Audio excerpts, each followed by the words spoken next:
fico muito contente toda vez que eu posso participar dos cultos de quarta-feira. Eu admito que eu tenho poucas chances de participar por causa do meu horário de trabalho, mas ainda assim, como é bom, né?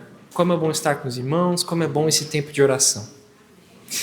Queridos, fui convidado aqui para falar com vocês sobre o orgulho. Então convido vocês a abrirem suas Bíblias em 1 Coríntios capítulo 4. Faremos uma leitura bem breve, 2 versículos 3 e 4. 1 Coríntios capítulo 4, versos 3 e 4. Diz assim a palavra de Deus: No entanto, pouco me importa se sou julgado por vós, ou por qualquer tribunal humano. De fato, nem eu julgo a mim mesmo. Pois embora eu esteja consciente de que não há nada contra mim, nem por isso me justifico. Pois quem me julga é o Senhor. Oremos. Deus amado, aqui está a sua palavra. Abra os nossos ouvidos, abra os nossos corações, a fim de que sejamos ministrados por Ti. A Tua palavra fala e a Tua palavra basta. Esteja conosco em nome de Jesus. Amém. Irmãos, o que é o orgulho? Sabemos que algumas pessoas já fizeram essa proposta de listar os pecados. Não é à toa que temos lidado, nos últimos cultos de quarta-feira, com os 7 pecados capitais. O primeiro que fez uma lista sobre esses 7 pecados foi um teólogo do século VI chamado Gregório Magno. É interessante que, para o Gregório, o pecado do orgulho ele tinha uma posição diferente em relação aos outros pecados. Na verdade, para ele, o pecado do orgulho era o primeiro de todos. O pecado do orgulho foi o primeiro pecado cometido e ele era a raiz e a origem de todos os outros pecados. Não é à toa que na sua lista, eles não são chamados de 7 pecados capitais, mas para ele são os 7 pecados do orgulho. Agora, o que é esse pecado do orgulho? O orgulho, ele não passa de uma tendência idólatra do egocentrismo. O que significa? Significa que nós ficamos tão presos em nós mesmos, tão presos em olhar para quem eu sou e para a minha grandiosidade, que eu faço de mim mesmo um ídolo. Me coloco numa posição mais elevada do que eu realmente deveria ter.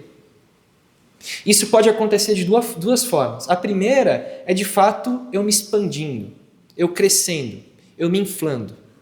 E a segunda é diminuindo os outros. Nós estamos agora em um momento que o Brasil gosta muito. Todo mundo gosta, até eu que não sou muito chegado no futebol, estou acompanhando os jogos da Copa. E é interessante que eu acho que a Copa do Mundo ela tem algumas ilustrações, alguns exemplos que ajudam a gente a entender um pouquinho essa questão do orgulho. Por exemplo, às vezes a gente vê alguns jogadores que vão lá e até marcam um gol. Só que quando eles marcam aquele gol, na verdade foi uma jogada que estava muito fácil, talvez nem precisasse da participação daquele jogador. Ou ele foi lá e só deu um último chute e pronto, e goleou. Só que ele se infla todo, vai lá comemorar, começa a pedir para as pessoas fazerem barulho, para celebrar a vitória dele, o gol dele, e não leva muito em consideração tudo o que aconteceu em torno dele para que aquela jogada acontecesse. Esse é um tipo de orgulho que acontece quando a gente se deixa inflar demais, quando a gente se acha muito mais importante do que realmente somos. Por outro lado, eu acho que também, recentemente, aconteceu o contrário na Copa. Na Copa do Mundo, a gente viu no jogo do Brasil Algo que me deixou muito chateado, e aposto que deixou todos vocês chateados também, que foi o caso do menino, jogador novo da seleção brasileira, o Endrick. Todo mundo acompanhou, né? Ele era uma promessa. Ele é uma promessa. Todo mundo está olhando para ele como alguém que de fato tem o potencial de levar o Brasil muito para frente. Um rapaz talentoso. Só que no jogo que nós vimos do Brasil, o Ancelotti e os outros veteranos pareciam que estavam com o nariz meio empinado no que diz respeito a ele. E a gente estava naquele jogo que tinha empatado, estava 1-1, e todo o Brasil estava pensando, é só colocar o Endrick ali nos últimos 15 minutos do jogo que ele vai lá e faz gol e a gente ganha. Só que não foi isso que aconteceu. Parece que por causa do orgulho dos veteranos, dos sabichões, eles decidiram diminuir aquele rapaz e não deram a oportunidade devida. Estão me acompanhando até aqui? Muito bem. Então, quando a gente entende que o orgulho é algo que diminui o próximo ou que me faz crescer demais, aí sim a gente começa a pensar, mas calma lá, como é que eu vou montar, como é que eu vou pensar em uma imagem adequada sobre mim mesmo, a fim de que eu consiga lidar com esse orgulho? E o texto bíblico que a gente leu nos ajuda a caminhar nesse sentido. Primeiro, nós percebemos que algo muito importante e perigoso é essa questão de nos basearmos demais com a opinião dos outros. Quando nós nos baseamos demais no que os outros têm a dizer a nós, nós estamos correndo um grande perigo. Nos dias de hoje, por exemplo, talvez essa seja uma tendência um pouco mais forte por causa das mídias sociais. E isso não é algo que afeta única e exclusivamente aos jovens, mas já afeta a todos nós, independente da idade. Todos nós percebemos que as pessoas elas estão desesperadas por atenção. Nas mídias sociais, nós vemos que as pessoas procuram a aprovação de estranhos. Eu não consigo celebrar uma própria vitória, ou não consigo fazer nada no meu próprio dia sem que eu procure no outro a legitimidade. E como que eu faço isso? Procurando likes, ou curtidas, procurando comentários, buscando seguidores, e assim por diante. Isso é só um reflexo de uma tendência que nós, como seres humanos, já temos, porque ela é mais antiga do que a roda. Esse negócio de procurar o ponto de referência para o meu orgulho nas outras pessoas é algo que acontece desde a antiguidade. É por isso que é interessante quando a gente vê o que o apóstolo Paulo fala no versículo 3. Olha o que ele diz. No entanto, pouco me importa se eu sou julgado por vós ou por qualquer tribunal humano. O apóstolo Paulo começa falando isso. Qual que é o problema de eu me basear no que os outros têm a dizer sobre mim mesmo para encontrar a legitimidade do meu orgulho? O problema, meus queridos, é que a opinião do outro muda. O problema é que a opinião do outro é absolutamente subjetiva. Veja bem, eu usei o exemplo da internet. Na internet, as coisas estão mudando todo o tempo. Tem uma pessoa que se torna popular por um tempo, por um período, e depois ela é simplesmente esquecida. Algum tempo atrás, por exemplo, alguns anos, todo mundo, inclusive, fazia parte do linguajar. Na hora de celebrar alguma coisa, dizia algo como Bora Bill. Vocês lembram do Bora Bill? Eu acho que tem gente que já está esquecendo, porque passou. Hoje em dia, eu tenho os meninos adolescentes, eles têm um linguajar que para mim é meio esquisito. Eles falam coisas esquisitas como, não, eu estou farmando aura. Não, porque esse aqui é a minha aura, é meu ego. Coisas parecidas, gente, não faz o menor sentido. E ano que vem vai ter outro linguajar. Porque agora já está ultrapassado, eles falavam, porque eu sou sigma, Gente, as coisas mudam pra caramba. Se eu baseio o meu senso de valor na opinião das outras pessoas, eu estou perdido. Porque hoje eu posso ser alguém que é admirado, hoje eu posso ser alguém que é referência para os outros, e amanhã eu simplesmente posso desaparecer. Hoje alguém gosta de mim, mas amanhã a minha opinião já é polêmica demais para ela. E o que eu faço com isso? Porque se eu fico me baseando ao tempo todo com o que os outros estão falando, eu estou perdido, eu estou à deriva. Ou eu vou cair no erro de querer agradar os outros todos os tempos, ou eu vou ficar recluso. E o interessante é que Jesus, ele mostra uma forma muito interessante de lidar com isso. Existe uma história que está lá em João capítulo 6. Jesus tinha acabado de fazer um baita milagre, que é o milagre da multiplicação dos pães e dos peixes. É um milagre que foi tão interessante, tão importante, que todos os evangelistas registram, e por causa disso, um monte de gente começa a seguir ele. Ele ganha vários e vários seguidores, porque ele era o homem que fez o milagre da multiplicação. Ele está aqui para alimentar a gente. E ele traz um discurso super difícil. Depois, com toda aquela multidão de seguidores, ele diz o seguinte, agora eu quero que vocês pensem em outro tipo de alimento. Aquele que não come da minha carne e não bebe do meu sangue, de forma alguma herdará a vida eterna. Imagina que escândalo você fala isso para uma multidão de seguidores novos que tinham acabado de chegar. E sabe o que aconteceu? Vários desses seguidores simplesmente voltaram atrás e pararam de seguir a Jesus.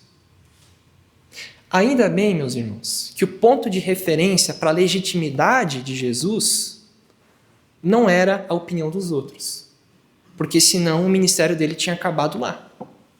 Mas nós sabemos que não foi assim. Então nós precisamos tomar muito cuidado com duas coisas. Primeiro, precisamos tomar cuidado com os elogios. Se nós deixamos nos levar dentro da opinião dos outros pelos elogios, o meu orgulho ele vai ficando gigantesco. E eu começo a me tornar alguém soberbo. Lembra do que eu estava falando, de ficar olhando de cima para baixo para o outro? De se encontrar uma posição elevadíssima?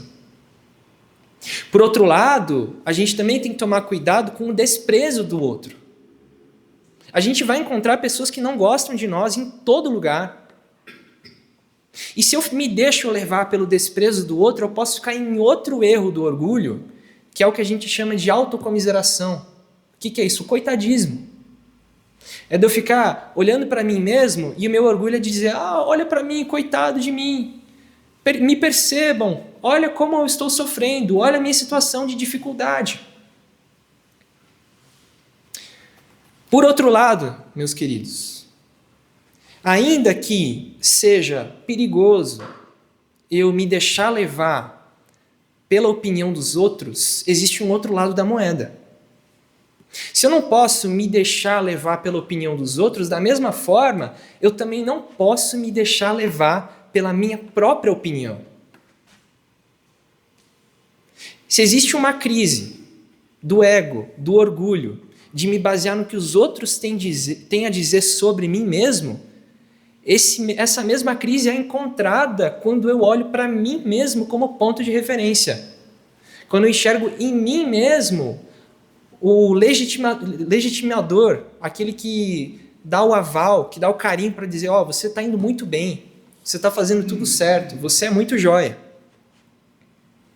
E isso entra, assim, em contato, eu acho, com a nossa cultura de uma forma muito forte. Por quê? Talvez vocês já tenham reparado que em todos os lugares que nós vamos, que nós percorremos, que nós conhecemos, existe um discurso meio uniforme de dizer para as pessoas o seguinte, você tem que seguir o seu coração. Você precisa acreditar em si mesmo, independente da circunstância.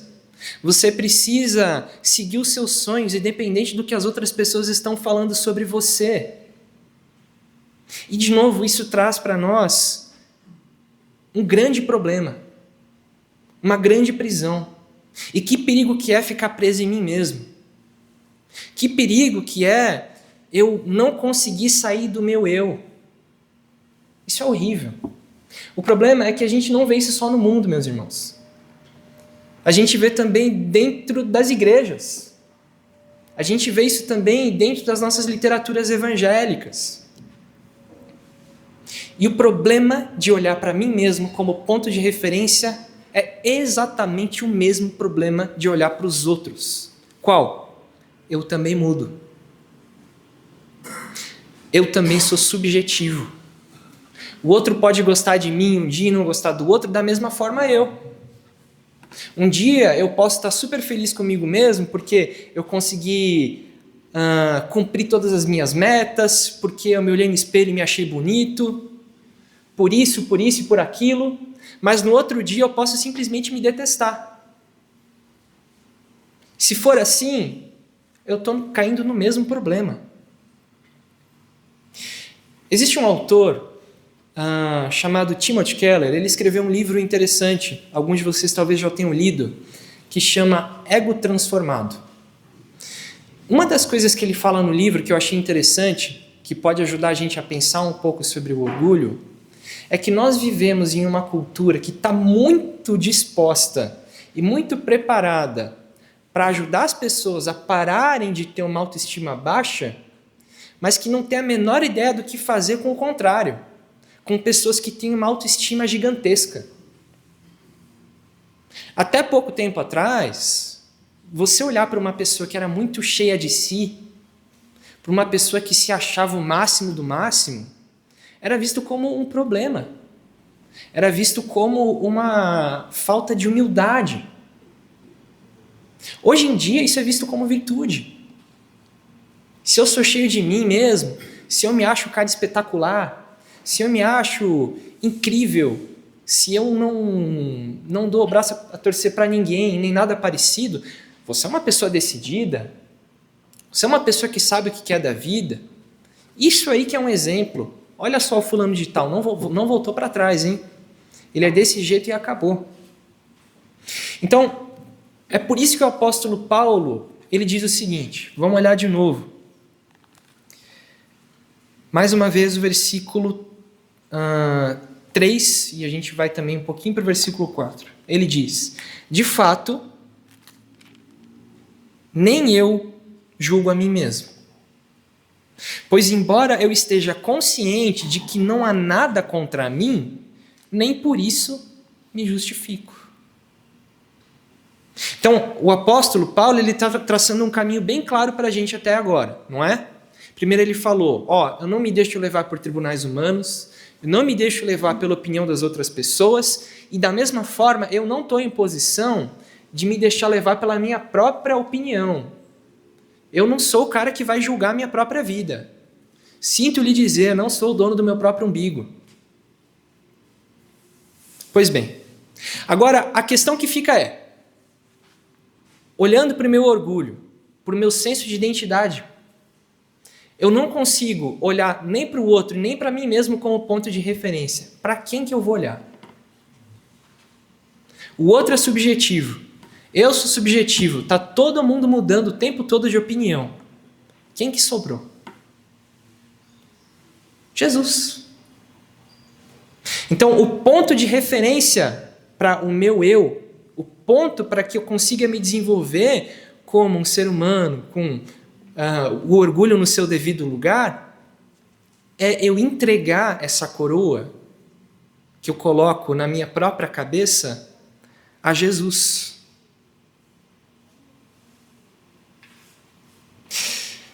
O apóstolo Paulo ele usa uma linguagem muito jurídica nessa passagem. Ele fica falando sobre se justificar, nem eu me justifico, nem a tribunais humanos ou coisas parecidas. E, de fato, o convite que a gente tem é de nos submetermos ao tribunal de Cristo. Vocês lembram, por exemplo, em outros momentos da Bíblia, Quando a gente vê, por exemplo, o apóstolo Paulo dizendo que a paz de Cristo seja o juiz de seus corações, ou dependendo da versão, o árbitro de seus corações. A gente vê na Escritura, em todos os momentos, esse convite para parar de olhar para si mesmo como esse ponto de referência. E nisso está a essência, e nisso que se comunica o Evangelho. O Evangelho é abrir mão do meu próprio orgulho. Em que sentido? Eu não consigo participar dessa vida com Jesus se eu quero mandar na minha própria vida. Se eu quero definir os meus valores, os meus padrões. É só quando eu saio desse trono e não me permito mais me sentir em posição de superioridade aos outros, inclusive de Deus, que eu venho de encontro com Jesus. De dizer, eu me submeto, que a sua vontade seja feita. E o que Jesus faz? Qual que é a construção do eu? A construção do ego, talvez, que Jesus ele traz para cada um de nós. Jesus, ao mesmo tempo, ele não nos permite inflar o nosso ego, ele não nos permite ficarmos grandões, e ele também, ao mesmo tempo, não remove de nós o nosso senso de dignidade. Isso resulta na nossa tensão, a tensão que nós temos na vida cristã. Qual que é? A primeira é de saber que eu sou um pecador, de saber que eu sou miserável, de saber que realmente eu não presto para nada. Mas, por outro lado, de saber também que esse Jesus ele me convidou para fazer parte da família de Deus, que eu sou imagem e semelhança de Deus, que eu sou digno como ser humano e que, crendo nele, eu sou chamado para ser filho. Então, aí está. É nisso que reside a solução para o orgulho. Eu quero concluir, queridos, com uma história, um livro infantil que eu lembro que eu tinha em casa quando era criança. Não sei como foi parar lá em casa, mas é a história de um personagem engraçado chamado Marcinelo. Talvez alguns já tenham escutado a história. Marcinelo é um boneco de madeira e ele faz parte de um mundinho, de uma cidade, de uma vila cheia de outros bonecos de madeira, e eles têm uma tendência muito engraçada. Eles gostam de ficar colocando adesivos uns nos outros. Então, quando alguém acha legal, interessante, bonito aquele outro boneco, ele vai lá, pega uma estrelinha, um adesivo de estrelinha e coloca no boneco. Agora, quando o outro boneco ele é feio, quando o outro boneco ele faz algo de ruim, quando o boneco ele é meio esquisito, eles vão lá e colocam uma bolinha nele.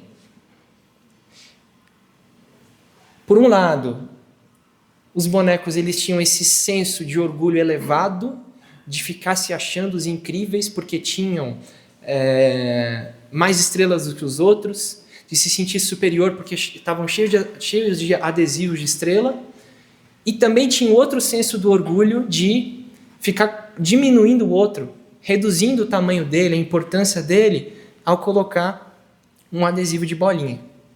Só que no final da história, acontece uma coisa muito legal. No finalzinho da história, o Marcinelo ele vai se encontrar com o seu artesão, com o seu criador, que no livro é chamado do carpinteiro. Então ele vai ali na loja do artesão, para conversar com ele, e o artesão ele comenta sobre as bolinhas que esse Marcinelo tinha, que ele era todo triste porque era cheio de bolinhas, era desprezado pelos outros. E ele diz, mas olha, você não tem que se preocupar com isso. Você não tem que se importar com o que os outros eles estão dizendo sobre você, com a visão que as outras pessoas têm sobre você. A única coisa que importa para mim, Marcinelo, e que deve importar para você é o jeito que eu te olho. E sabe como que eu te vejo? Eu te vejo como alguém muito especial. E daí no finalzinho eu pedi para o pessoal colocar uma imagem. Depois que ele tem essa conversa tão legal com o carpinteiro, esse aqui é o Marcinelo, cheio de bolinhas, as bolinhas dele começam a cair no chão. As bolinhas, os adesivos não grudam mais no Marcinelo porque não importa o que os outros têm a dizer sobre ele. Sejam estrelas, sejam bolinhas, nada disso importa. O que importa é que o criador do Marcinelo olhou para ele e disse: você é especial para mim. E é assim que deve ser conosco. Amém?